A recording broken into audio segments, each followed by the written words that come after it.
back to the session 7. We are discussing about Java comments today and identifiers and then flow control. So far we have discussed about operators and expressions, statements, methods, data types, variables, constants, and keywords. So all the basic fundamentals have been covered. So let's get started with the comments, identifiers, and flow control. So as you already know, when we write the code inside a Java file, that code should be written inside the class. The code should be written inside the class. You cannot write any line of code outside the class, just like I did. Okay, here. So so in that case, we wanted to store some information inside the code along with the code, but not as a code exactly. So you write a line of code, but it is not supposed to be executed or compiled. So to discard the compilation and execution, we use comments. Okay, we use comments. Comments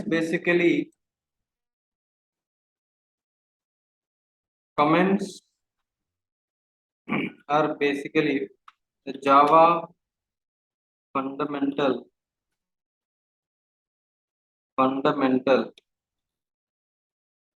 coding blocks. Okay, so what does this mean? That it is one of the fundamentals we use to write the Java code. Okay, so what is this says is avoid compilation of the line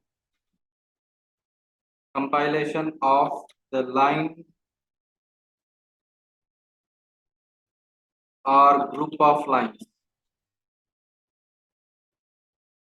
So ignore the compilation. To ignore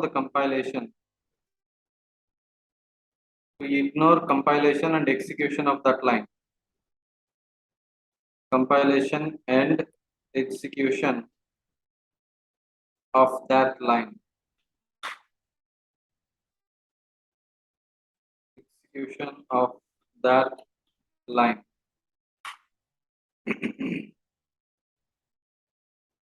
Okay, so what happens? We write, let's say, 100 lines of code. 100 lines of code we write. In that 100 lines of code, we found out that 10 lines are not as expected. Not as expected. If you want to remove that code, then if it is necessary, you have to rewrite again, right? So you have to have some way you keep the code, but do not compile it, do not execute it, do not consider as a Java code.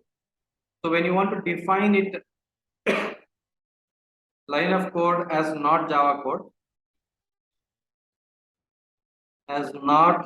code, then we use comments.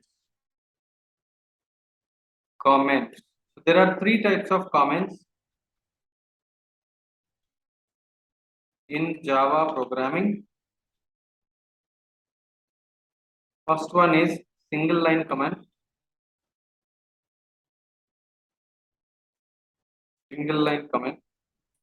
Second one is multi-line comment. Third one is documentation comments. Java documentation comments. Single line comment. Avoid only one line of code. Avoid only one line of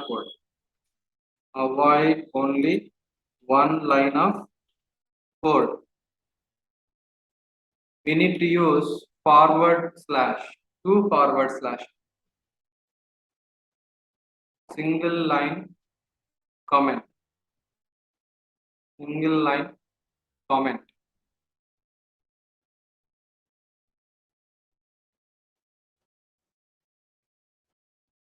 Then multi-line comments.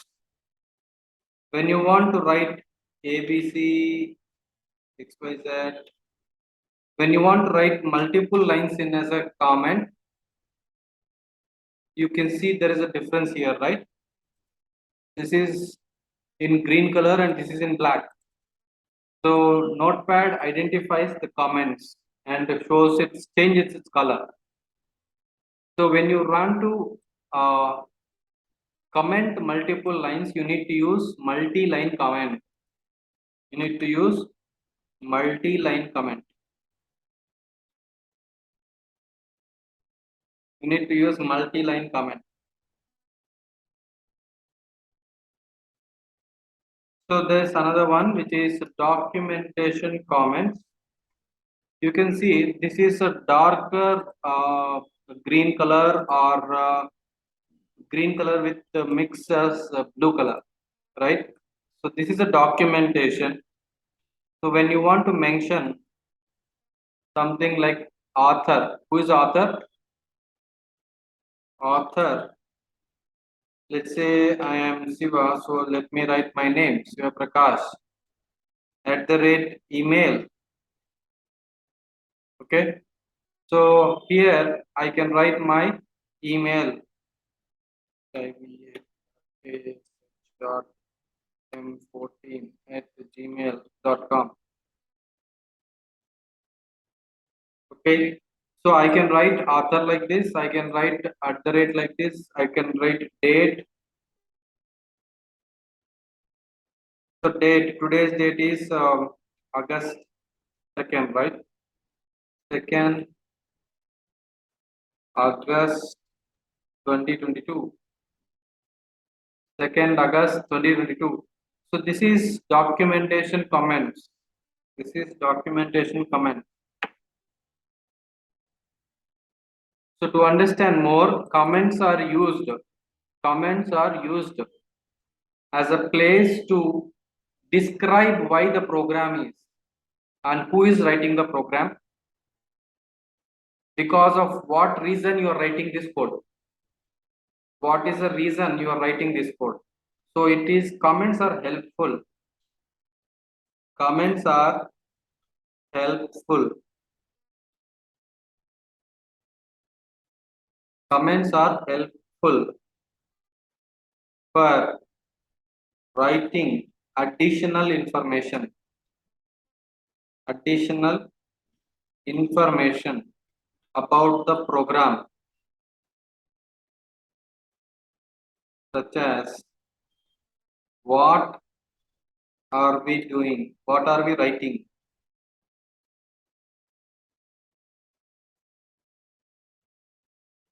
What are we writing? Why are we writing?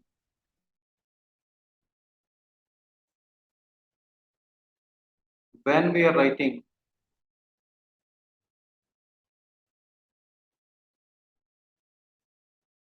Who is writing?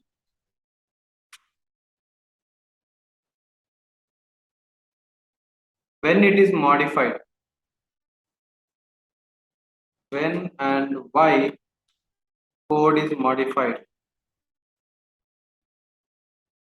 So to describe about the code what we are writing inside Java program, comments are helpful. Comments are helpful. So let me take you a simple example and explain. So in my system, I have Java installed.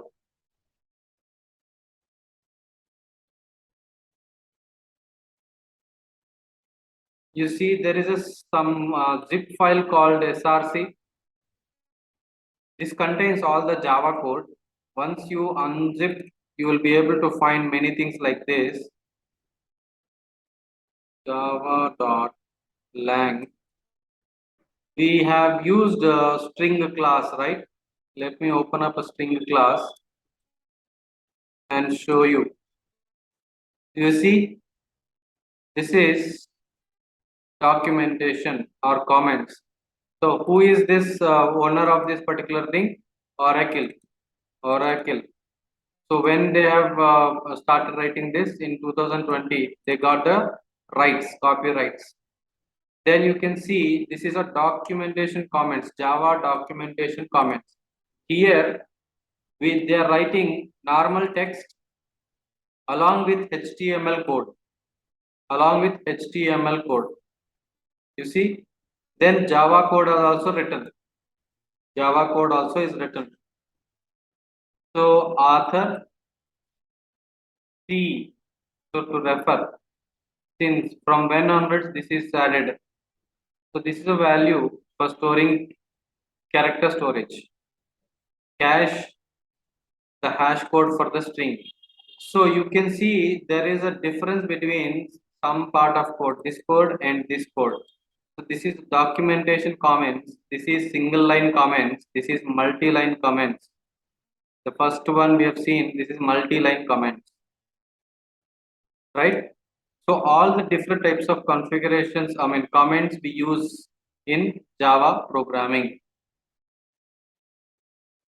right? So thus we have to use the comments according to our need. Whether we want to generate a documentation, then go for Java documentation comment. Whether you want to just comment multiple lines, instead of commenting each line, go for multiple lines. It will save your time and energy.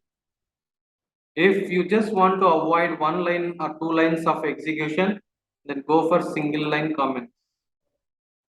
So how do we write single line comments? Using two forward slashes. Multi-line comments, forward slash and asterisk. Write the strings or write the lines of code, and after that asterisk and forward hash. Then documentation comments. This is Java documentation comments. You can write according to your needs, right? So who is writing this? If you want to reach out to him, how do you reach out to him? Date and month and year. So this is how we represent the comments in Java. This is how we represent comma or comments in Java.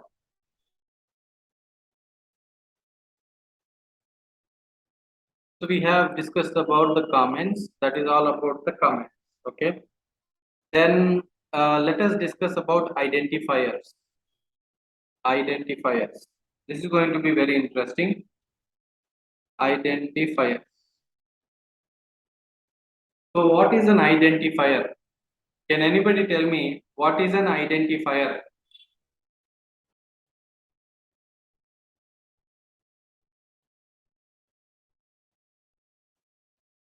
Giving name, right? So you must already have seen this rainbow, right? Rainbow.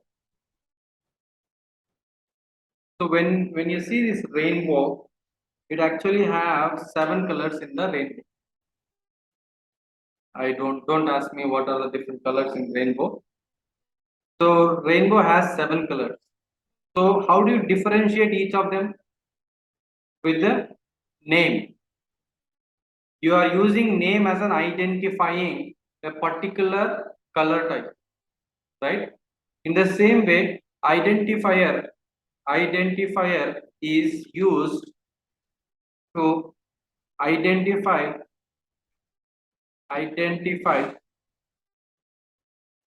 any Java building block or code. For example, we identify class, we identify variable, we identify method, we identify constructor, we identify abstract class, we identify interface, we identify enum, we identify package,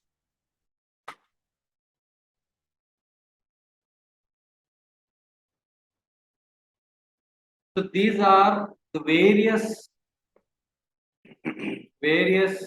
Java building blocks we try to identify. So class we have already seen, variable we have already seen, method we have seen, constructor, abstract class, interface, enum and package we will cover in the next classes. But just understand that identifier is to find out some of the building block uniquely. Some of the building block uniquely. Some of the building block uniquely. So what are those? Class, variable, method, constructor, abstract class, interface, enum, and package. So let me take a small class that we have already seen. So let me see this. So can you identify some things here? There is a class and it must have some name to identify, right? So this is called as identifier. Then this is a method. We know that this is a method. So to identify this method, we need to call it with name, right? So this is a method name. And the same is the case here. Then this is a variable. This is a variable. And here another variable. So we are defining these variables, right? These variables are also have identifier. Okay. This is a class. This is a variable. This is a method name. So like that, if you notice, there are multiple identifiers in this class. Multiple identifiers in this class. So identifiers is used to identify a building block. In other words, you can say it as just a name to identify. Just a name to identify.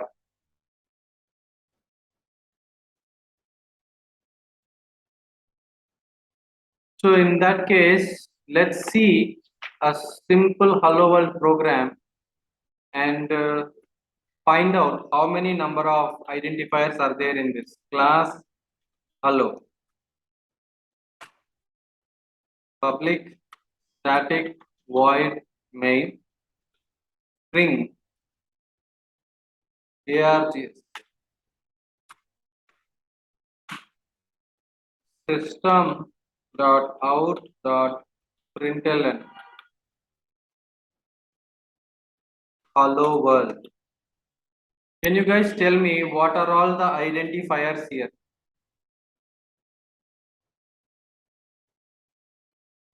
Identifiers.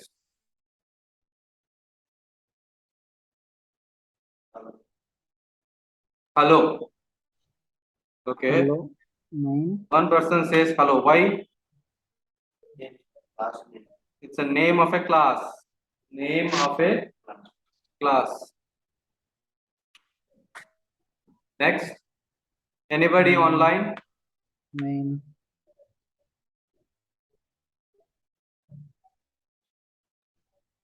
so main, Public, class, public, static, void. Class, public, static, void. So I think you have missed some of the classes in the earlier session. So I would suggest you to go to the YouTube channel and go through the videos again. Class is what? Keyword. Public is what? Keyword. Static is what? Void. Return type. Okay, this is also a keyword. What about main? Main. Yes, main is an identifier because of it's a name of method. It is a name of a method. It is name of a method. Then what else? Println. Yes, println. It is also name of a method. Yes. Next.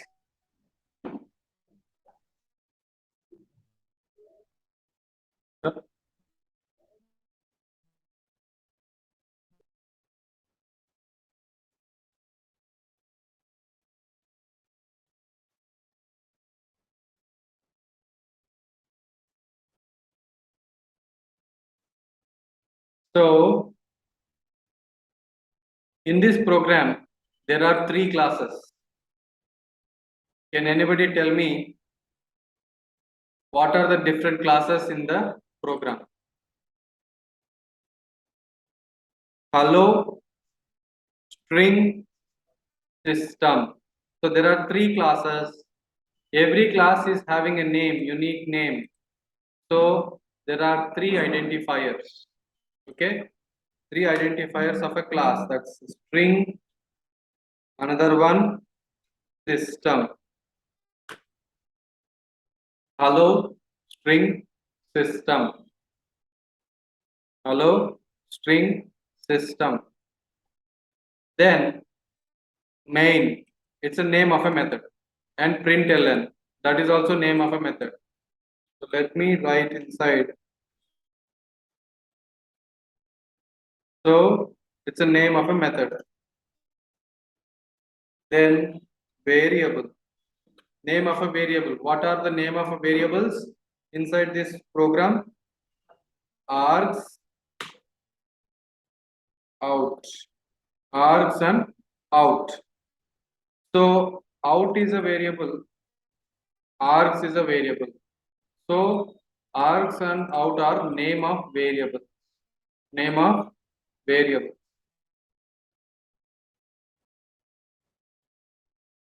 Name of variables. So what else we have? We have some word called class. We have another word called public. We have another word called static. We have another word called void. These are, what are these? These are keywords. Keywords are the reserved words. Keywords are the reserved words. Keywords are the reserved words.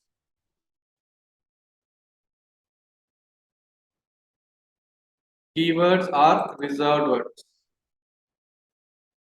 So what else we have in this program? String constant or literal. String constant or literal. String constant or literal. So that is written inside double quotes.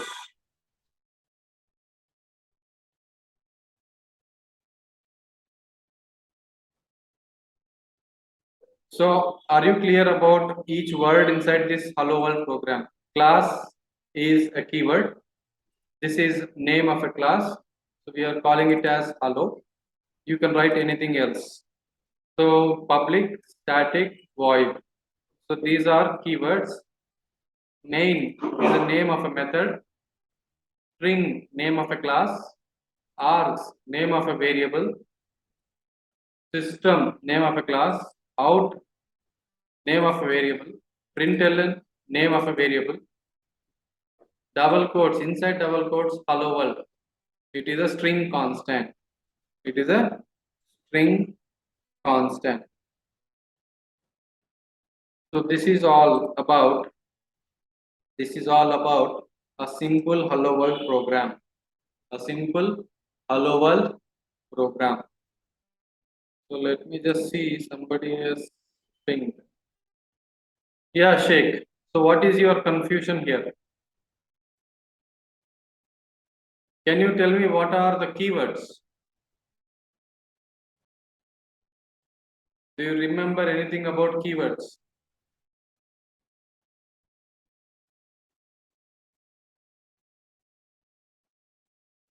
So keyword, class, public, static, void. So keyword is a special word inside Java code. Special word inside Java code. It is telling all the code I am writing inside this place, this is belong to something called class. So it indicates something specifically to compiler, specific meaning to compiler. These keywords are small case only, small case only. There are 52 keywords or 53 keywords in Java programming language. So all the 52 keywords are predefined. You cannot change, you cannot alter, you cannot rewrite. Then can we define a user defined keyword? No, we cannot define user defined keyword. So keywords are single words which is predefined with compiler. When you use that words, it will identify, it will understand that okay, this is something called keyword. Okay, fine. Okay, Sheikh, no problem. So you can go through the video and you can understand more.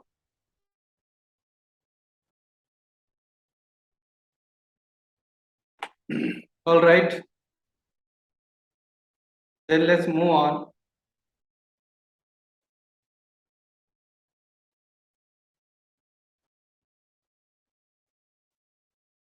So identifier is actually to identify a building block in Java program.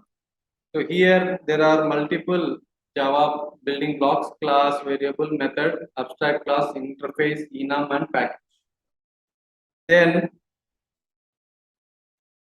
what are the rules? How we can define an identifier? What are the rules for defining? Rules for defining an identifier. So rule number one, an identifier can be any length. Can be any length. There is no restriction. You can write 10 lines, you can write one character, you can write 10 characters, or you can write 100 characters. Even you can write more than that. But what is the point in writing that kind of identifier? For example, if you are writing a class name and that class name is 150 characters. So every time you create an object, you need to write such a big class name, which is going to be a time consuming and it is not going to give any benefit. It is allowed, but it does not have any benefit writing such a big name. Writing 20 characters, 30 characters, 40 characters makes sense to explain what is that you are writing in that method or variable, right? So to have a meaningful information, they are allowing to define it any size, but do stick to some kind of limited size and limited words, number of words, limit the number of words so that it is easy to understand what is it we are writing, why we are writing. Okay, second it is alphanumeric. It is alphanumeric.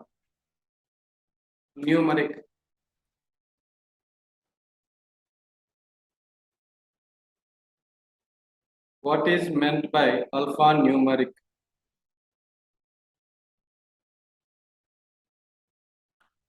Alphanumeric means you can write alphabets capital A to capital Z or small a to small z or numbers or digits.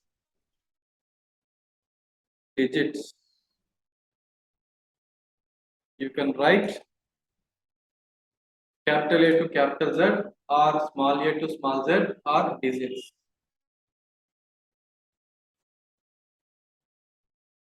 This is alphanumeric. So Java supports special characters only, special characters only, special characters dollar and underscore. Only special characters allowed. Only special characters allowed. Only special characters allowed.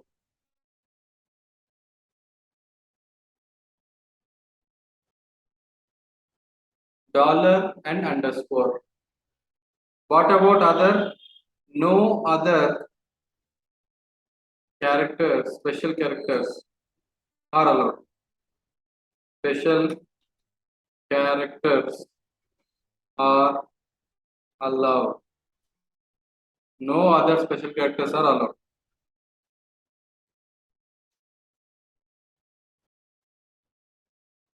And an identifier must start with an alphabet.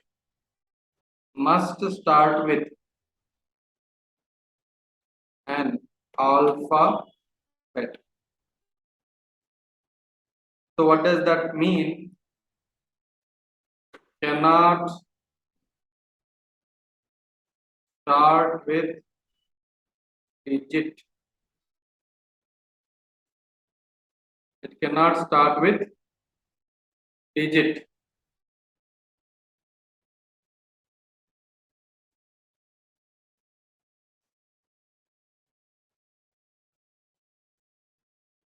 Cannot start with digit.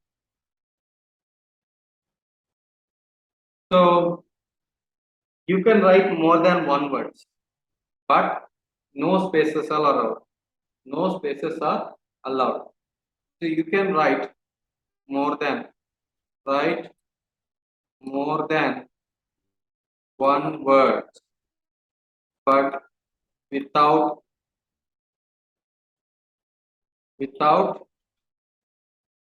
spaces. More than one words, but without spaces.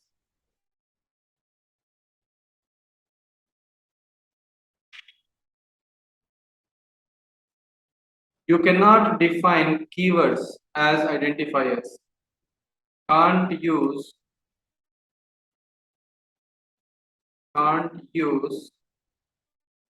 keywords as identifiers. You cannot use keywords as identifiers.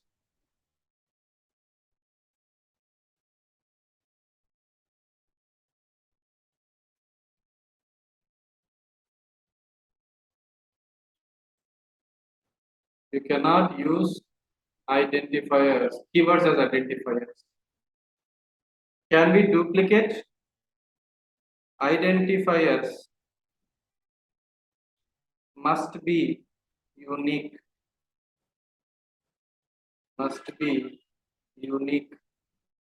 That is, no two variables will have same name. Same, no two classes will have same name, and no two methods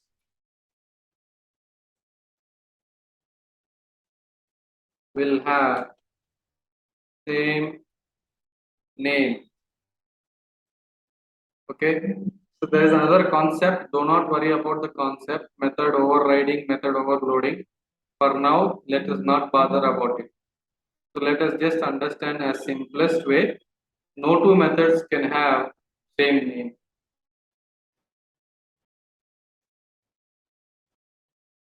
No two variables will have same name.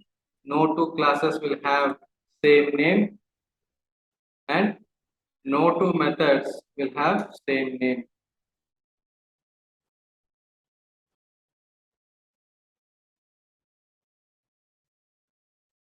Okay, this is all the rules about identifier. These are all the rules about identifiers. All the identifiers must be having these characteristics or rules followed.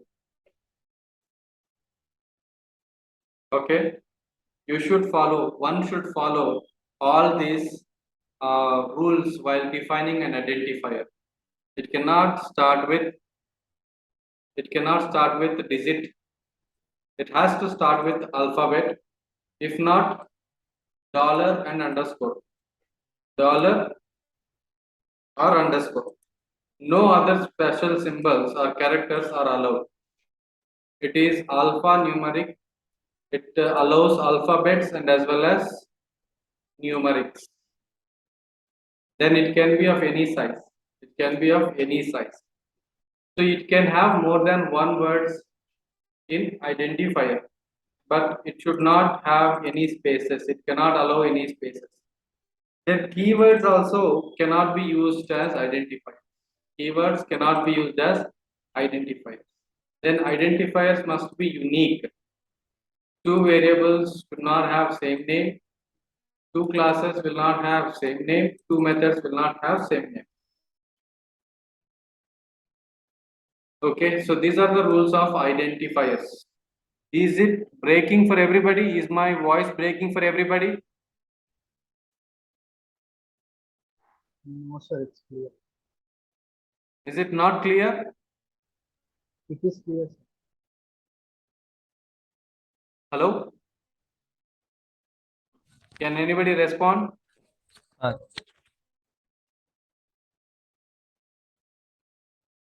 Am I audible? Okay. Sainath, I do not know what is problem from your end. At least my voice is audible for other people in the same training hall, right? So please disconnect and reconnect again.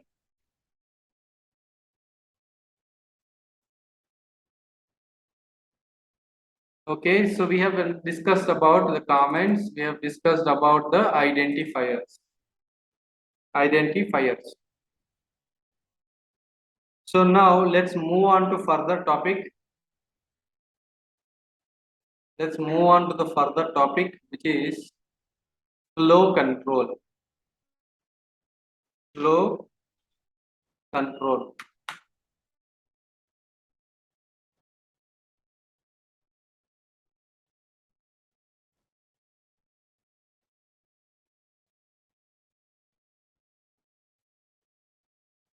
What is flow and what is control? So in Java, flow is nothing but when you write a program, each line of statement, each line of code, one after the other is executed. There is an order in which these statements gets executed. The order of execution of these statements is called as a flow. It is executing from the start of method main and till end of method main. It is starting from method main start and ending at method main end. So this is called as a flow. In between, we are calling another method and that method is getting executed. So the flow is changed from main method to another method. Until this another method is completed, the control will not go further to execute the next statement in the method. So each line has to be finished before it move on to the next line. So this is called as a flow. This is called as a flow. So Java program execution starts from main method and execution ends at main method only. So this is called as flow. You want to control this flow. You want to control this flow, whether you want to execute a particular statement or not. Based on some logical reasoning, then do not execute this code. Right? So let me give you a simple example where you can understand it easily.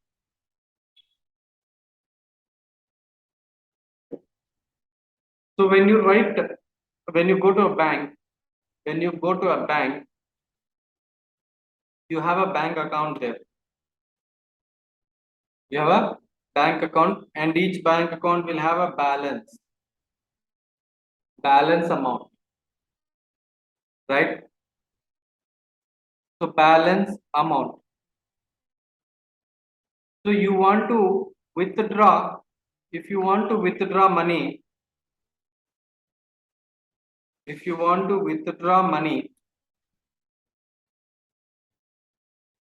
if there is 10,000, you can withdraw 1,000. 1000 or 2000 or 3000 or 4000 or 5000. So like this you can withdraw up to 10,000 only. What happens if you try to withdraw more than 10,000? More than 10,000. Should it withdraw? It should not withdraw more than 10,000, correct? So then what you will say, if amount is greater than 10,000, if withdraw amount is greater than 10,000, withdraw amount is greater than 10,000, then don't execute. Don't execute. So you want to control this statement execution based on this logical derivation, logical representation, logical result. So what can be logical result here? Either true or false. In such scenarios, we will go for if, we will go for if, we will go for if,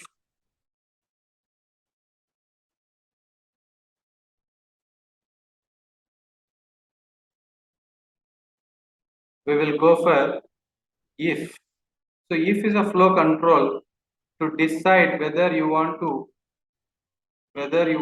go ahead and do something or do not do something. In such scenarios, we use flow control mechanism. Flow control mechanism. So this flow control mechanism, we have various flow controls. One is if, another one is if else, another one is if else if, which is also known as else if ladder, else if ladder, else if ladder, and then nested if, nested if, nested if or nested if else, nested if or nested if else. And then we have something called switch case, switch case, switch case. So these are the various flow controls, various flow controls.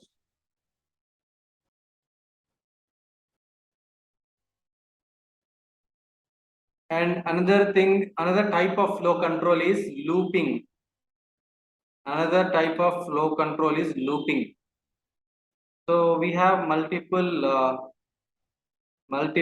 looping flow controls. One among them is for loop, while, do while. Then we have something called for each loop.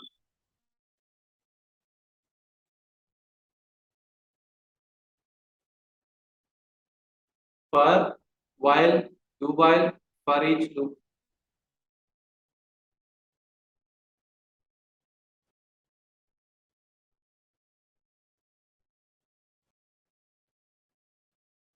For, while, do while, for each loop.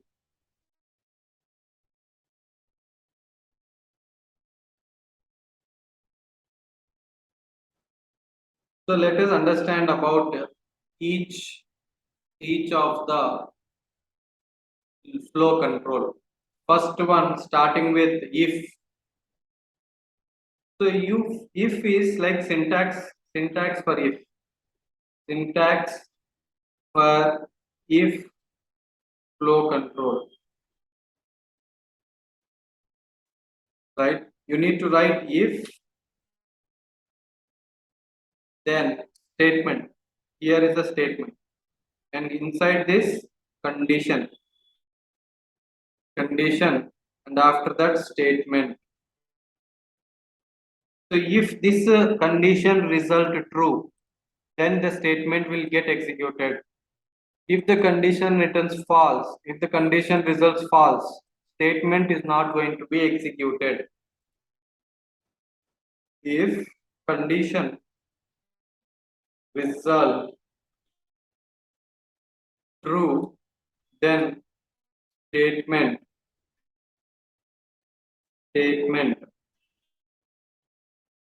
gets executed.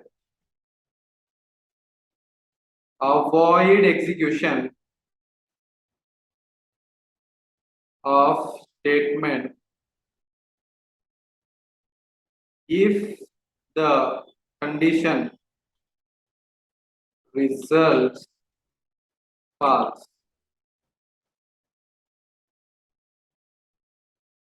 Avoid execution of the statement if the condition is false. If the condition results as false.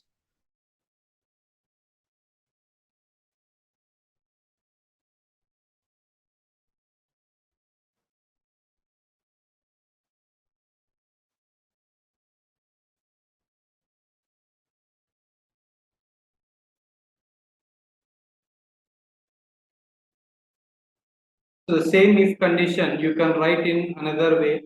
When you have more than one statement, you have to attach with block. Open flower brace and close flower brace. These are the group of statements. Statement 1, statement 2,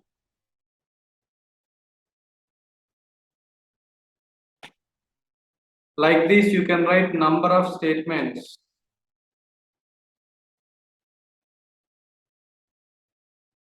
Statement n as a block. So in this case, statement 2 statement 2 will not get executed or will not be considered as part of this true status. Okay, so if the condition after this if is only applicable to this statement, the second statement, whether this is true or false, the second statement get executed. Statement 2 gets executed if the condition results true or false also. So if condition without block is valid only for the one line of code. It is valid only for the one line of code. Immediately after the if condition. Immediately after the if condition, it is valid only for one statement. When you want to write more than one statements as part of if condition, then you need to write inside the block. This is called as a block. You can call this as if block. You can call this as if block. When you want to execute more than one statements upon true, upon the condition results true, then you need to write inside the block.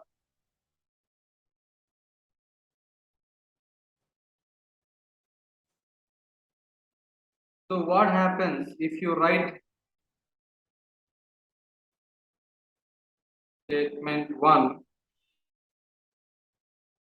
sorry, condition 1,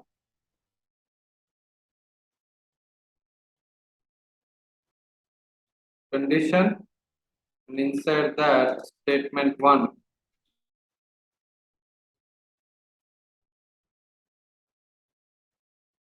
and statement 2. What do you guys think? Will it execute both statement 1 and statement 2, or only it executes statement 1 in case of true? So please tell me if the condition results as true. Condition results true. What is going to happen? If the condition returns false, it results false, then what will happen? If it is true, what will happen? Statement 1 and statement 2 gets executed, or only statement 1 gets executed?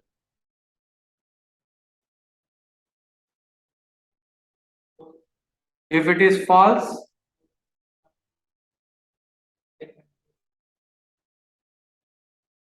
so I clearly told, if this condition is true, then it will execute immediate statement after the if. Whether you write in the same line or multiple lines, once you find one semicolon, there one statement is ended. After that, it is normal flow. This one will be considered only for this block. Only one statement is considered for this if. So it will execute in true. If it is true, it is going to execute both and rest of the other statements also. If this condition results false, statement 1 will not be executed. Statement 2 only will be executed and continued further on. And continued further. Correct. You are right, Bhargav. When the condition is true, it's going to execute statement 1. But statement 2 gets executed whether it is condition resulting true or false also. This statement is getting executed.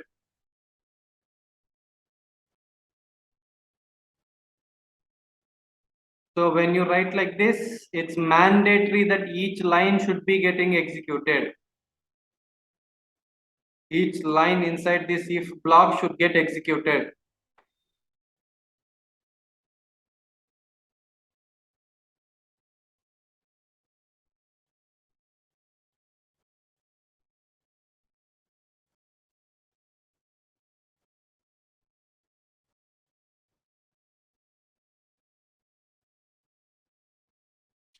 Very good. Then I would like to tell you about one thing which is called as local variable.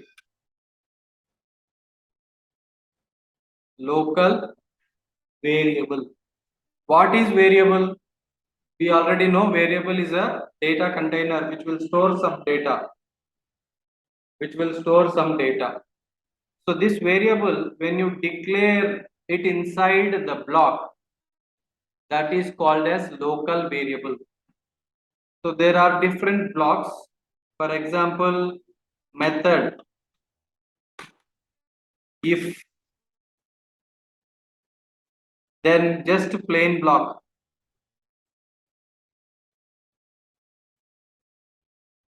These are called as local variables. A variable declared inside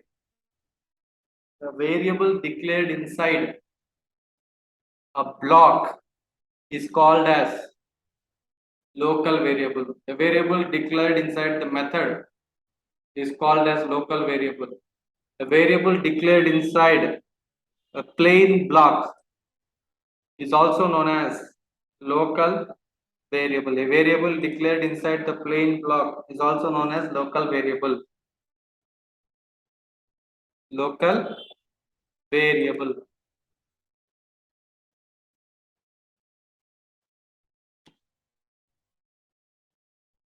Okay, we'll see more about these variables little later in depth. But for now, you just understand when you define a variable inside the block, if block, that is called as local variable. So now we understood when you use if only, right? So if the condition true, then it gets executed this block. What happens if it is not true?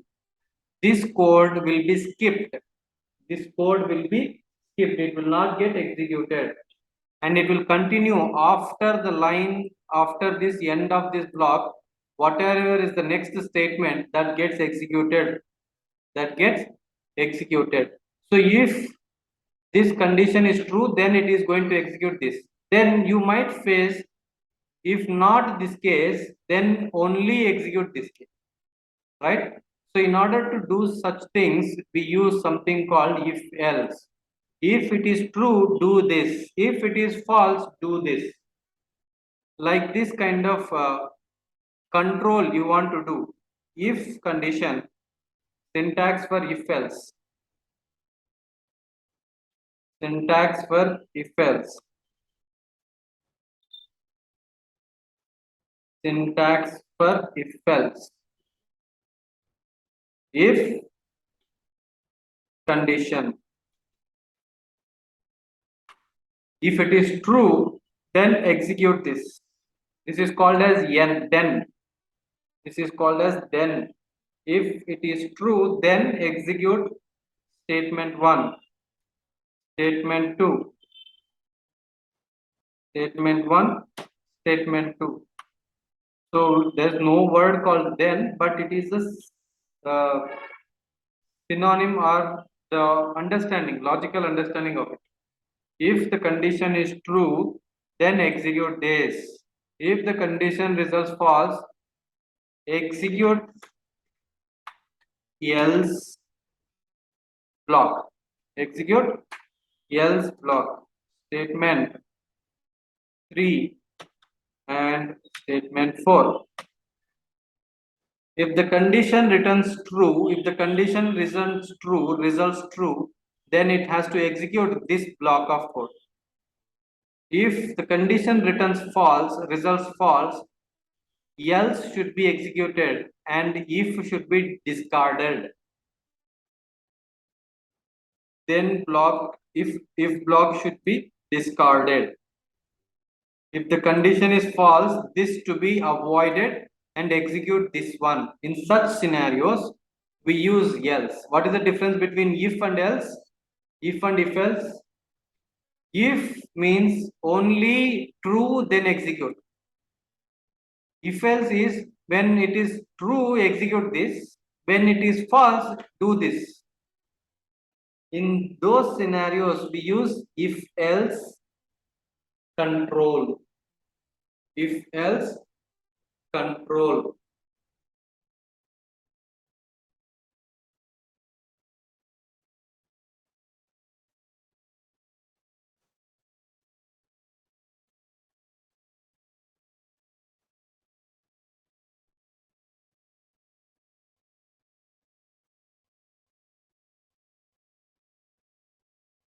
So let us see some example where we use if else.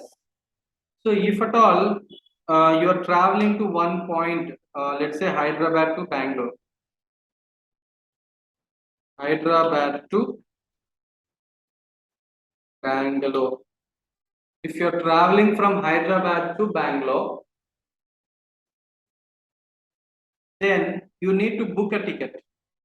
Book a ticket. While booking a ticket, there are three types of or maybe two types of fare. First fare, if you are child means 0 to 5 years. If you are a child, then you need to pay only 50% of it. You need to pay only 50% ticket, 50% of fare, ticket fare. But if your age is above this, if your age is above this, adult, you are called as adult.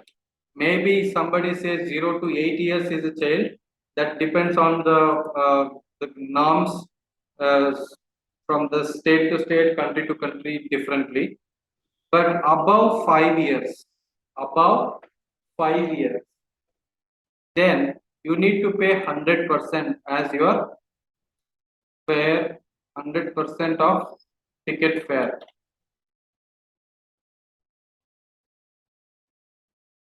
Okay. In such scenarios, you can use if else conditions. If age of a passenger, if age of a passenger is above 5 years, then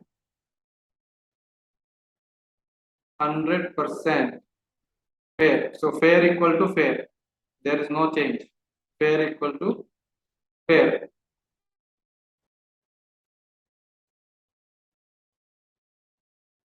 Else fair equal to 50%, 0.5% of fair. Okay, this is so A fair means adult fair. In the adult fair, 50% is allocated as a fair. Only 50% is considered as a fare if the passenger age is not falling, if it is not falling above 5 years, not falling above 5 years. In such scenarios, we use this. So condition means you can use in the condition area, you can use in condition area, you can use relational operator to check the relationship. Relational operator to check the relationship or logical or logical relational operator or logical operator while finding out the result of a condition. Result of a condition, you can use relational operator or logical operator. Relational operator or logical operator.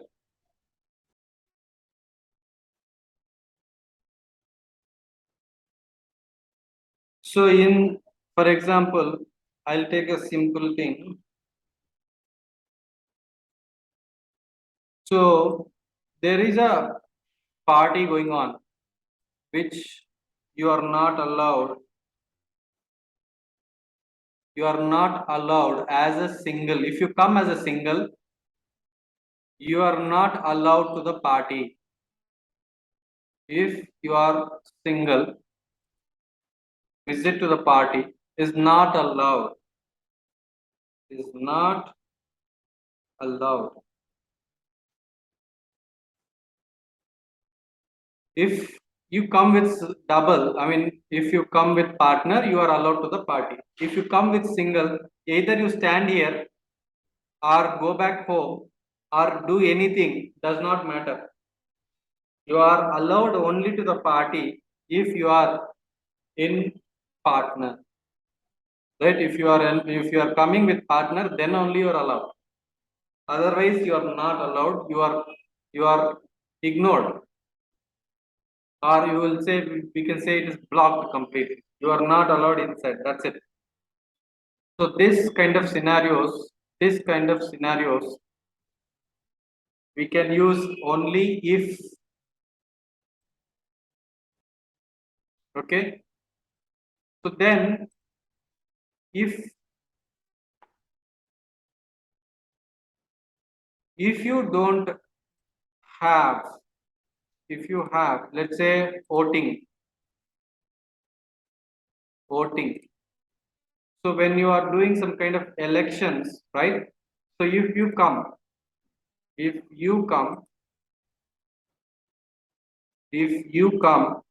with voter card, then only you are allowed.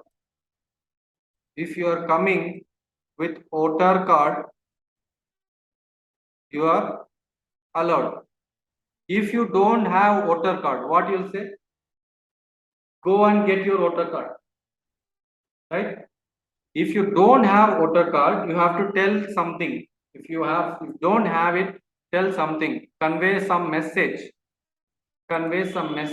In such scenarios, we use if else condition. If else flow control. Right? Now we'll see about nested if. Nested if. So what is nested if? When you write if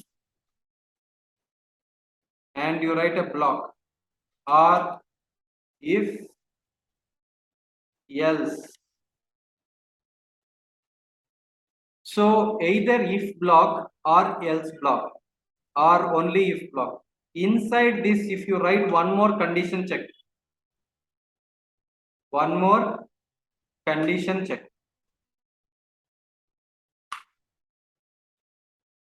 that is called as nested if.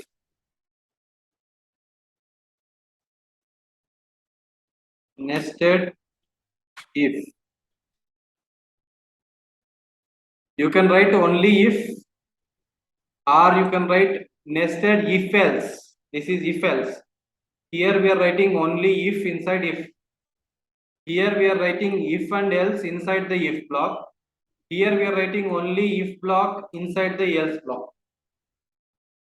So different ways you can write this control depending on your situations. Depending on your requirements, you can choose whether you want to use just if inside another if or if else inside another if. So in what scenario you can use it? You are welcome to voting only if you have voter card. If you have voter, if you have if voter card, if you have voter card, if you have voter card, then you are welcomed into premises. Secondly, you are checking if he is already not voted. If not voted, then only allowed to vote. If not voted already, then only you allow him to vote, right? Then only you allow him to vote.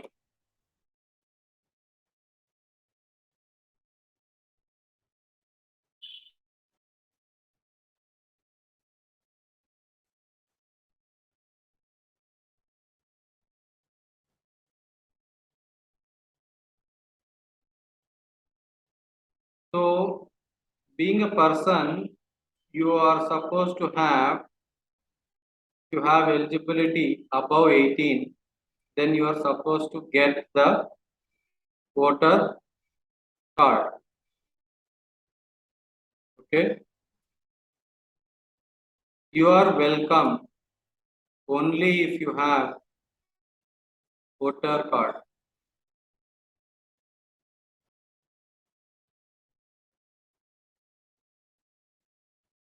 And the other side, you are again allowed inside to cast your vote only if you are not voted already. If you have not casted your vote already, if you have not casted your vote already, then only you are allowed. In such scenarios, you can vote. So in such kind of scenario, we use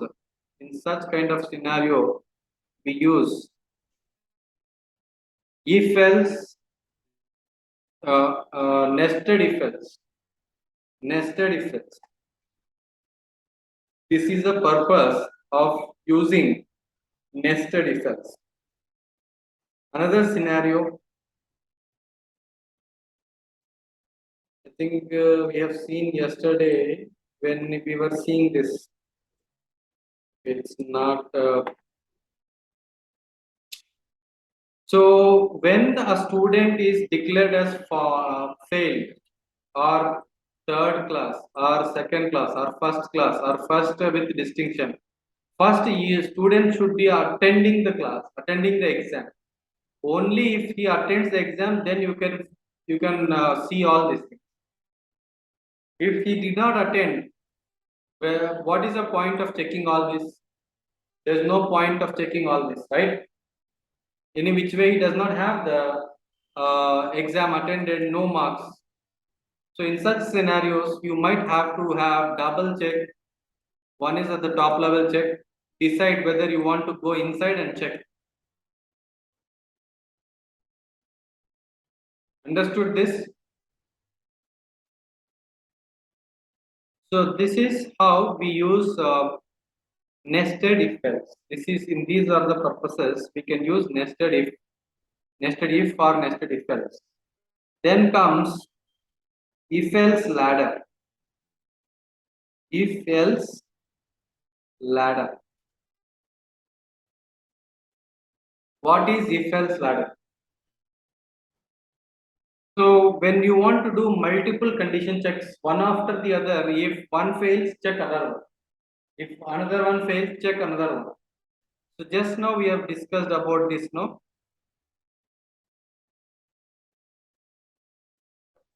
If student marks is less than 35, do not check anything further, just say he is failed. If if the student marks is above 35 and below 50, above 35 and below 50, it's actually equal to less than or equal to 35 and less than 50. In such scenario, you have to consider him as third grade student. If the marks is above 50 or equal to 50 and less than 60, two condition checks are there, then you are considered as second. So if you are having exactly equal to 60 or above 60, then you are considered as first class. If your marks is above or equal to 70 and less than 100, then you consider him as first with distinction. So in such scenarios, you will write a series of if else blocks. Series of if else blocks. If this, else this one, and else if actually, else if this one, else if this one, else if this one, and else this one, else this one. So like this, if you want to write in such scenarios, we use if else ladder. If condition 1, else if condition 2, if condition 2, condition 1, else if condition 3,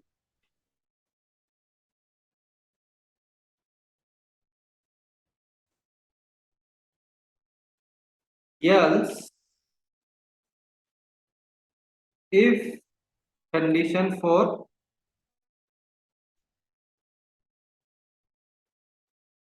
condition 4,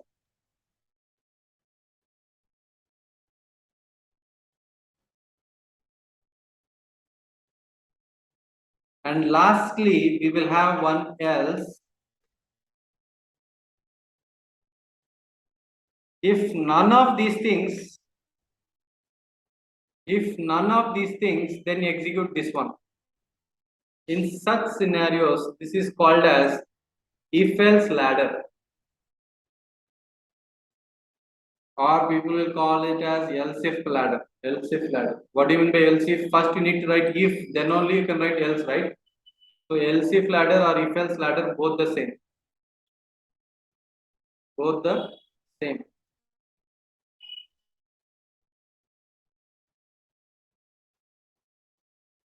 So I'll tell you another scenario. If there are two numbers, or maybe let's say three numbers. If there are three numbers, which one is a bigger one? Is A is bigger than B and C, then you need to say A is the bigger one.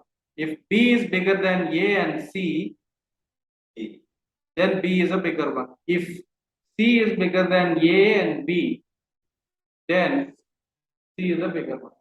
So in such scenarios, we use else if ladder. Also the marks grading. Grading. So in such kind of scenarios, we use else if ladder or if else ladder. If else ladder. So you can find out. You can use biggest of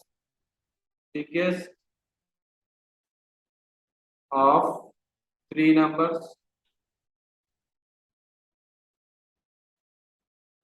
four or n, four numbers or up to n numbers.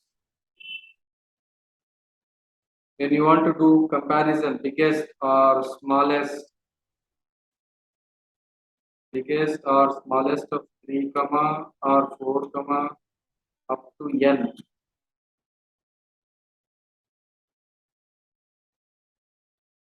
In such scenarios, we go for if else ladder. If else ladder.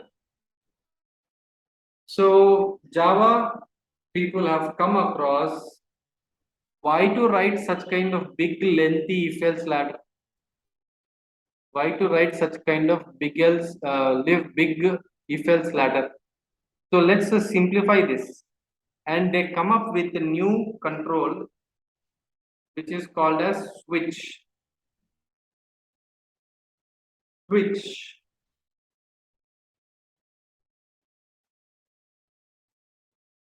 Okay. So what is this? Let's say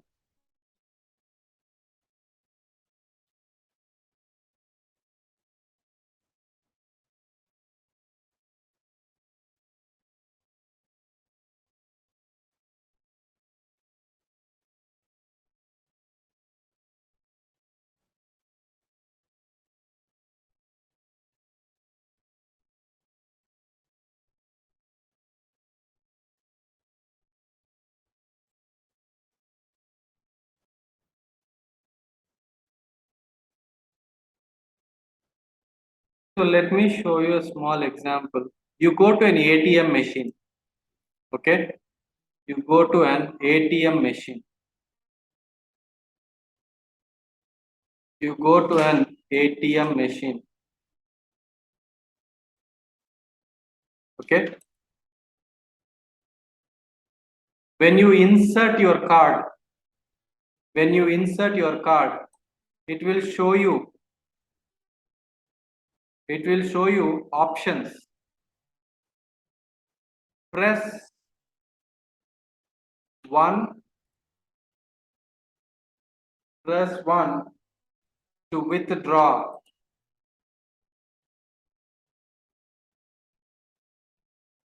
2 for deposit. 3 show balance.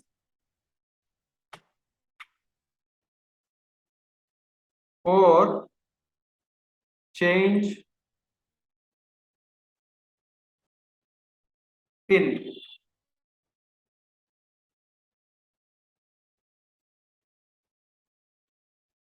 5 exit or log out. So these are the options. So you can input, you can give your input. You can give your input.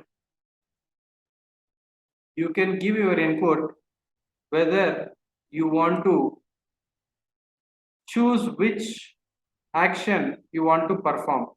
You can choose which kind of option you want to perform.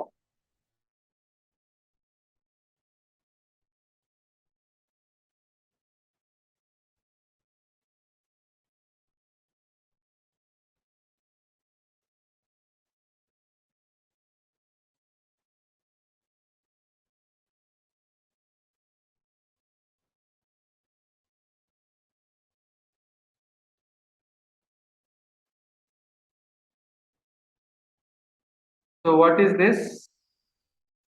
Your input choice. Choice.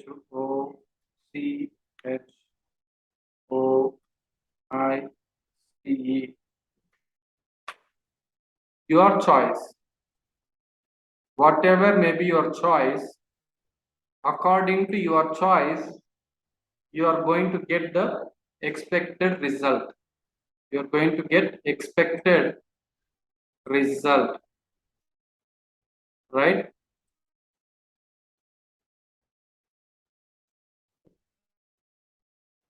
So this is the case where we use a switch control.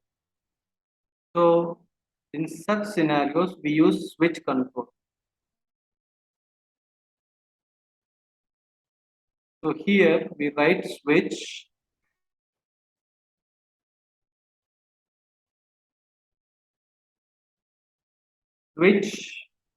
and in that switch your choice, if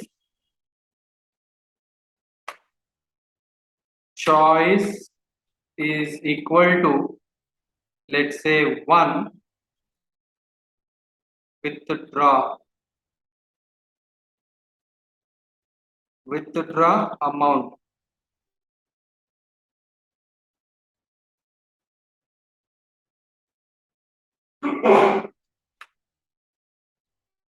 And then break.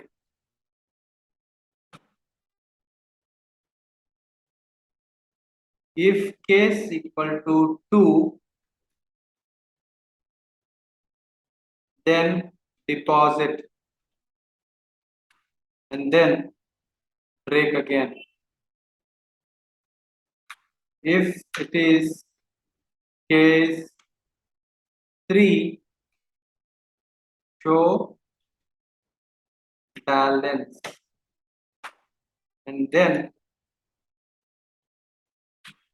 break.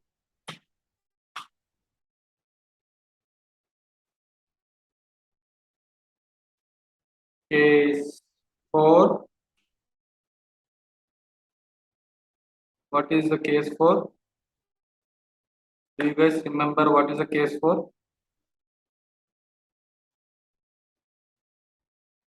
What is the case for? Yeah.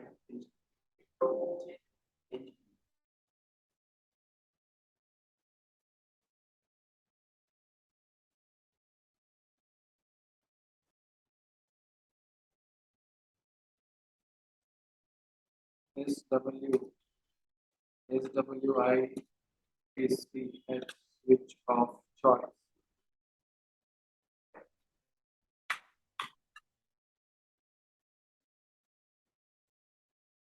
Switch of choice. First one, case 1, break. Case 2, break. Case 3, break.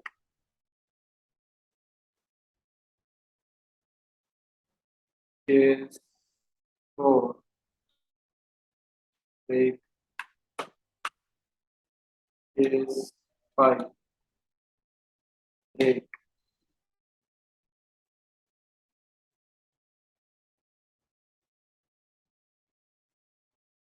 And last but not least, if nothing is there, default.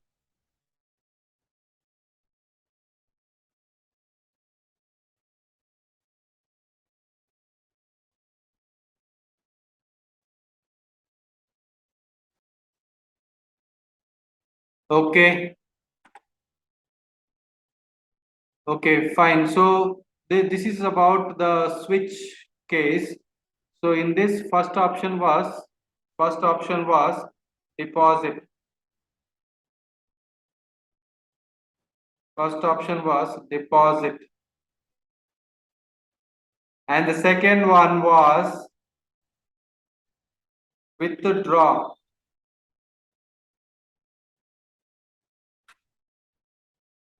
Withdraw.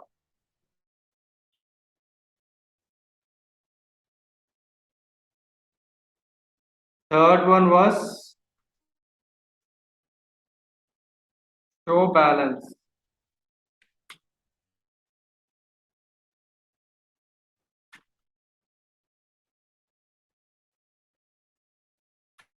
This one was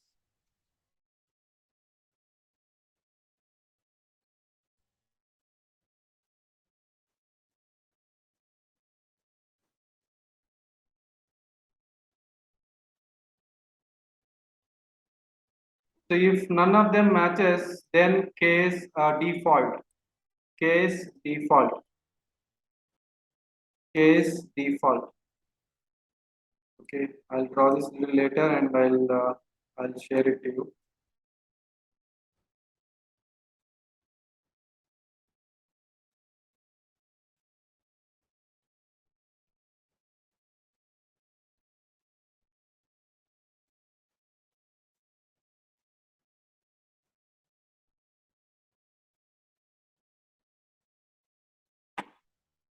Okay, so this is how the flow control works. This is how the flow control works. So if else, then else if ladder, nested if else, switch case. So tomorrow let us discuss about looping. Tomorrow let us discuss about looping. Is everybody clear up to now?